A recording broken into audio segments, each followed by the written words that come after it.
This is Paul. Yeah. Felony. Yeah. Serious crime. Kidnapping, holding children hostage. Yes. Child abuse, child neglect, child exploitation. And then there's the felon, a person who has committed a felony. Yes. Now, when the United States decided that they're going to employ felons, yes, that have not yet been convicted of felony, but they have the evidence of felony, yes, I'm thinking that I'm going to have a large number of lawsuits today. Now, let's say that I emailed the Supreme Court of Washington State, and Supreme Court justices have been sitting there for 3.5 years, acting like they can misprison felony. Yes. And we can employ felons. Yes. In police departments. Well, now, Supreme Court justices, you are misprisioning felony. Oh, now you thought I had this guaranteed right to employment. Mm, Nope, you don't. Mm. See, when I email attorneys, yes, I email those in the sheriff's departments in each and every county of Washington state. Yeah. When I email the Seattle Police Department and the employees of the city of Seattle. Yes.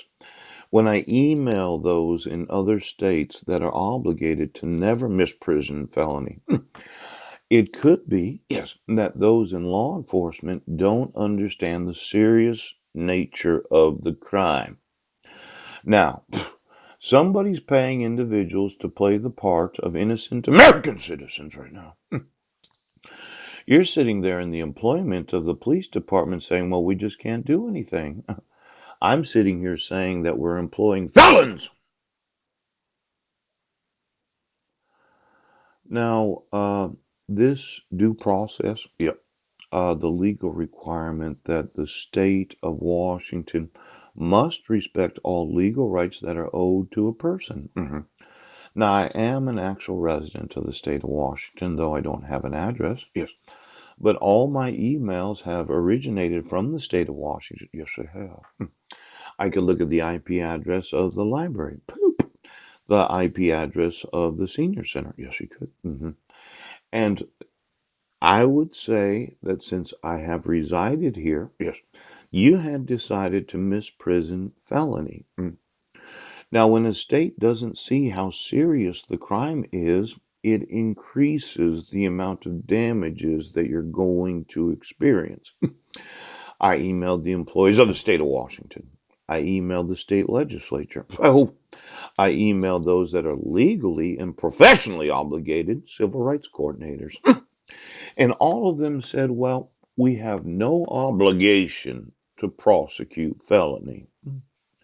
Now, the process balances the power of the law of the land and protects, yes, the individual person from it.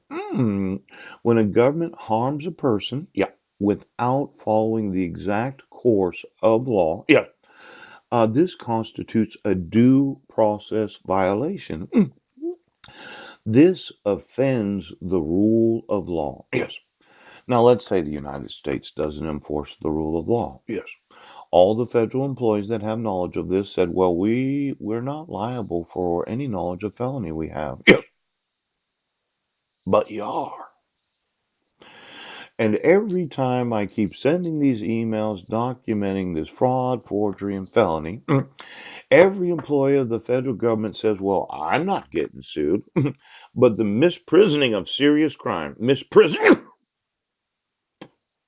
you're getting sued. Now, the offending of the rule of law of the United States of America. For those of you that are concerned about Lady Justice and her scales, you'll notice that it might be a feminine statute, yes, but it's not the gender of the individual. It's not the gender. No, it's not. It's the sword and the scales that you should be concerned with. See, my thought is, pooch, I'm just going to prosecute 4 to 7 million American citizens, yes, for any knowledge that they have of offending